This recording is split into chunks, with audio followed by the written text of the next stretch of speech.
नमस्कार दोस्तों।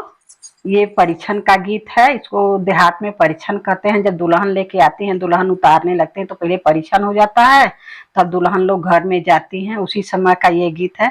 अगर आप लोग को अच्छा लगे तो सब्सक्राइब करिएगा और ज्यादा से ज्यादा शेयर करिएगा। कमेंट करके जरूर बताइएगा दोस्तों कि कैसा लगा। ये पुरानी गीत है और लाइक जरूर करिएगा दोस्तों। नमस्कार। हाथ क सिंदूर वाली हले अम्मा बाटी थार जी। खोला बेटा टैक्सी का फाटक परी छीली लार जी।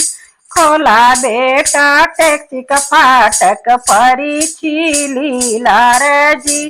कैसे के खोलिया माँ टैक्सी का फाटक जी।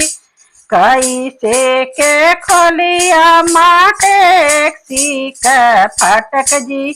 रात भर का जागल धनिया निंदिया का मातल जी। रात भर का जागल धनिया निंदिया का मातल जी। हाथ का सिंदूर वाली हले चाची बाटी ठाड़ जी। खोला बेटा टैक्सी का फाटक परी छीली लार जी। खोला बेटा टैक्सी का फाटक परी छीली लार जी। कैसे के खोली चाची टैक्सी का फाटक जी। रात भर का जागल धनिया निंदिया का मातल जी। रात भर का जागल धनिया निंदिया का मातल जी। हाथ का सिंदूर वाली हले भाभी बाटी ठाड़ जी। खोला देवरा टैक्सी का फाटक परी छीली लार जी। खोला देवरा टैक्सी का फाटक परी छीली लार जी।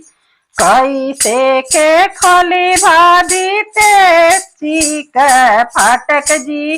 रात भर का जागल धनिया निंदिया का मातल जी। रात भर का जागल धनिया निंदिया का मातल जी।